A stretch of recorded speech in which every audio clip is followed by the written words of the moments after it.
Olá, alunos do segundo ano do ensino médio. Estamos então, iniciando aí agora a nossa aula teórica. Nós tivemos há pouco, o nosso momento do pós-aula, onde nós fizemos a correção das atividades referentes ao estudo das pteridófitas. E agora a gente vai conversar um pouquinho, a respeito do nosso terceiro grupo de plantas, que é o grupo das gimnospermas, que já são plantas aí bem mais complexas quando a gente faz a comparação com o grupo da briófita e da pteridófita, certo? Então nós temos um grupo aqui que ele é representado pelos pinheiros, tá? Que são plantas que vocês vão ver que já apresentam a semente, ok? Então começando aqui, falando a respeito das características. Então a principal característica do grupo das gimnospermas é a produção de sementes. É o primeiro grupo de plantas que produz sementes aí propriamente ditas. Nós chamamos de sementes nuas pelo fato dela não ficar dentro de um fruto, Porque como a planta ainda não tem flor, o fruto geralmente vem da estrutura do ovário ali da flor e aqui ainda não existe. Então a semente ela fica aparente. Um exemplo bem comum que a gente tem são os pinhões, que a gente usa até no consumo nosso. E o que acontece? Esses pinhões, então, eles são provenientes de um pinheiro, geralmente a gente come cozido, E eles têm uma grande reserva energética, aí falando em termos de nutrientes. Então nós temos plantas que são bem mais resistentes do que as briófitas e as pteridófitas. Isso está associado geralmente ao clima mais seco e frio. A gente consegue achar pinheiros, por exemplo, em local que neva. Então, as folhas têm algum tipo de adaptação. O tronco, às vezes, da planta tem algum tipo de adaptação também, que faz com que elas possam sobreviver nesses ambientes aí mais secos e mais frios. Daí eu coloquei aqui, então, nós temos a escala evolutiva, onde nós vimos, então, que a briófita, ela já tinha a presença do embrião, Mas ela era vascular. Quando a gente passou para a pteridófita, surgiram os vasos condutores de seiva, que são o xilema e o floema. E agora nós estamos passando para as gimnospermas.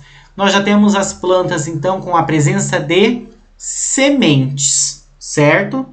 Quando a gente for estudar angiosperma, irão surgir as flores e os frutos. Por hora, ainda não, ok? Então, continuando aqui. Então, nós já temos aqui que a semente, ela representa uma estrutura de proteção, para o embriãozinho, no caso. Nós temos até aqui um esqueminha, mostrando esse esquema de proteção. Lá dentro da semente fica o embrião, que vai representar um novo indivíduo. Nós vamos ter a presença do tecido nutritivo, que vai servir a princípio para nutrir esse embrião, tendo em vista que ele ainda não faz fotossíntese, então ele não pode produzir glicose, para servir como nutriente. Então ele vai se nutrindo dessa reserva nutritiva. E nós vamos ter também a presença da casca, revestindo aí a semente. O grão de pólen, que a gente discute muito lá no grupo da angiosperma, que o grão de pólen ele é coletado pelas abelhinhas na flor, que ela utiliza para fazer mel e tudo mais, ele já está presente neste grupo. Então ele representa aí uma estrutura de reprodução. Nesse caso, a dependência com a água desapareceu. Lembra que a briófita e a pteridófita possuía dependência em relação à água para reprodução. Aqui não. Esse grão de pólen, geralmente ele vai ser conduzido pelo vento. Ah, professor, por que não vai ser um inseto, uma abelha, por exemplo? Porque como aqui não tem flor ainda, a planta ela não é atrativa para os insetos. Então, qual que é a função da flor no próximo grupo? Atrair insetos para fazer a polinização. Como aqui ainda não tem, é só uma semente ali, entre aspas, feia, Isso faz com que não seja atrativo e acaba, então, não atraindo insetos. Então, o vento acaba fazendo a disseminação desses grãos de pólen. Isso para reprodução, tá? Aqui mostra o pinhão, né, que a gente consome.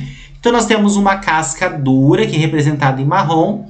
E o material que está dentro é o que a gente consome, que é o endosperma, que é essa massinha branca. Geralmente a gente cozinha ele, né, na panela de pressão, por exemplo, e consome, ok? Então, aqui nós utilizamos o termo sementes nuas, né? Como eu falei para vocês, pelo fato dela não ser protegida por um fruto. Como assim protegida por um fruto? Imaginem uma laranja, né, que já é do grupo lá da angiosperma, porque tem flor. O que acontece? As sementes da laranja ficam dentro do fruto. Então, ela acaba ficando protegida. Ah, da onde que veio o fruto? Da flor. Como aqui não tem flor ainda, essas sementes elas ficam à mostra. Então, a gente usa o termo sementes nuas. Eu coloquei aqui um exemplo, né? Aqui a gente já tem plantas com porte muito grande. Um exemplo seriam as sequoias, que é essa que está na imagem. Que elas, a metragem delas, né, ultrapassa os 100 metros. Então, são árvores aí centenárias, né, extremamente grandes, ok? Então, aqui mais um exemplo. Olhem a dimensão, né, que o tronco dessa árvore tem. Quantas pessoas, né, talvez seriam necessárias para conseguir, né, abraçar o tronco dessa árvore? Então, são plantas muito grandes, certo? Então, falando agora a respeito da estrutura das sementes, né? Nós temos sementes chamadas de sementes heterosporas, certo? O que acontece? Nós temos a formação dos estróbilos, ou cones, né? Que são esses que estão representados na imagem. Pode aparecer com o nome de cone, como pode aparecer com o nome de estróbilo. O mais comum é aparecer com o nome de estróbilo, tá? Que são as estruturas onde vão ficar, então, os esporos, tá? Onde vão ficar as sementes. Importante. Aqui nós vamos ter uma diferença entre os esporos masculinos e os esporos femininos. Tudo que for masculino vai ser micro, tá? Então, aqui no caso, nós temos os micrósporos. Estruturas, esporos masculinos. Tudo que for feminino vai ser mega. Então, no caso do feminino, nós vamos ter os megásporos, ok? Então, micrósporos para os esporos masculinos e megásporos para os esporos femininos, tá? Guardem bem essa questão do micro e do mega, ok? Esses estróbilos a gente usa para pendurar na árvore de Natal, tá? Lá no final do ano a gente consegue achar para comprar. É muito comum da gente coletar em pinheiros, ok?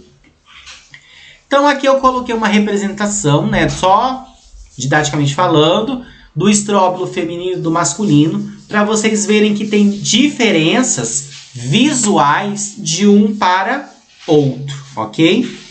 Então, aqui eu coloquei uma observação. Essa observação vocês não podem esquecer porque ela cai no vestibular. O óvulo vai ser o que vai dar origem às sementes, tá ok? Não esqueçam isso, importante. O óvulo origina as sementes, certo? Então, nós temos aqui, né, a representação disso. Então, nós teríamos aqui a oosfera, né, que é a estrutura feminina. A gente já tinha visto isso em aulas anteriores. E nós temos aqui as células espermáticas, que são as estruturas, os gametas masculinos, né? O que vai acontecer? Ocorre a fecundação. E depois de várias mitoses, né, que vão estar aumentando o número de quantidade de células, nós temos a formação do zigoto. Esse zigoto aqui vai dar origem, então, à semente. Então, nós temos a semente, a casca dela, né, o tecido nutritivo aqui dentro. E nós temos o embriãozinho, que é 2N, que ele vai se nutrindo desse tecido. Depois, essa semente vai cair no local fértil, ela vai germinar, né?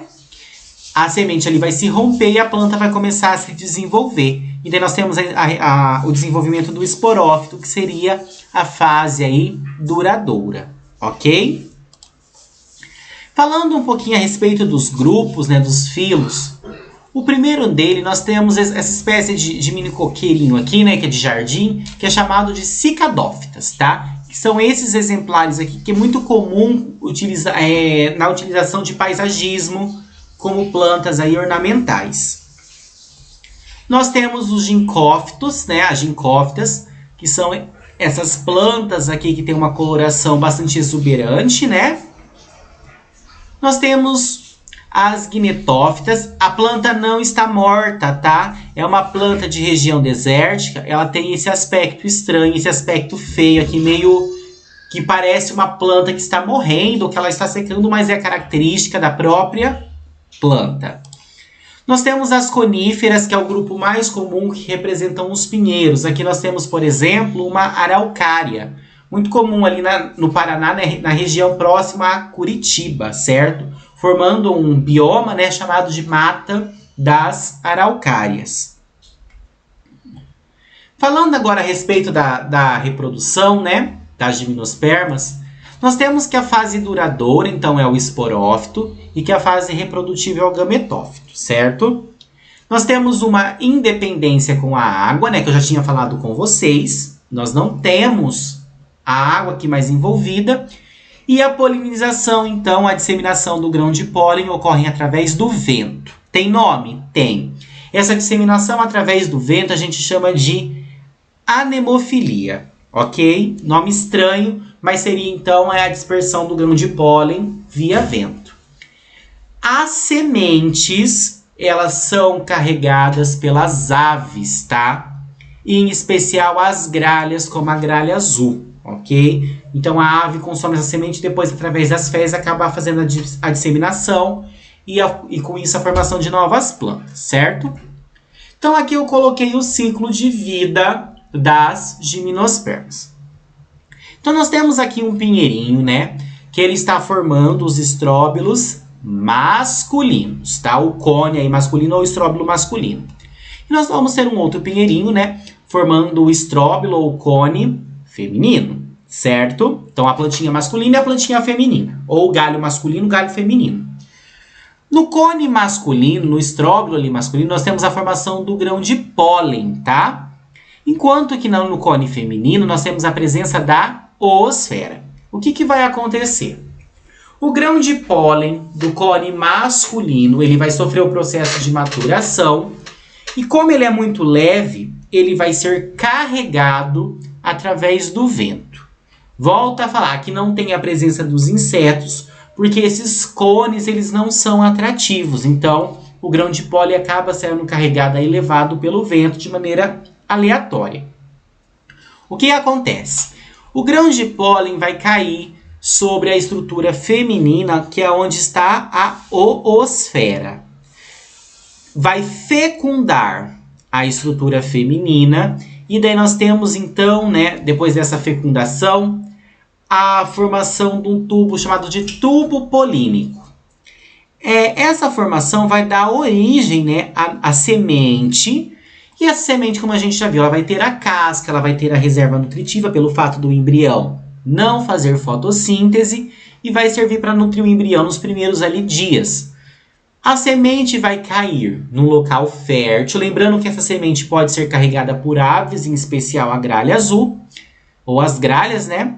Ela vai cair no local fértil e ela vai germinar, então, formando aqui, né, uma nova planta, ok? Tranquilo esse ciclo, né? Mais fácil que os anteriores. Então, eu coloquei aqui, para quem não conhece, esta é a gralha azul, né? É símbolo ali da mata das araucárias e ela que ajuda muito na disseminação das sementes, ok? Então, para a germinação da semente, o que nós devemos levar em consideração para que a semente germine, né, que ela forme uma nova planta? Primeiro, nós vamos ter aí a maturação do embrião. O embrião precisa estar maduro o suficiente para ele conseguir romper essa semente, né, romper ali a estrutura de solo e começar a fazer a planta crescer. Nós vamos ter que ter a permeabilidade do envoltório da semente à água, né? Ela vai ter que estar permeável, vai ter que ter um local que tenha água disponível. O local também precisa ter disponibilidade de oxigênio, porque a planta respira. E também precisa ter luz solar. E daí depois, quando começarem a aparecer as primeiras folhas, né, já vai iniciar o ciclo de fotossíntese. Então são algumas coisas que precisam estar presentes no ambiente para que a minha semente ela possa germinar ali da forma correta e com mais facilidade, ok? Então eu espero que vocês tenham gostado da nossa aula de hoje, né? Caso ainda fique alguma dúvida referente ao estudo das gimnospermas, vocês podem estar entrando em contato comigo no particular, que eu estarei aí atendendo a cada um de vocês, ok? Do mais, tenham uma excelente semana, né? Bons estudos e até logo. Tchau, tchau!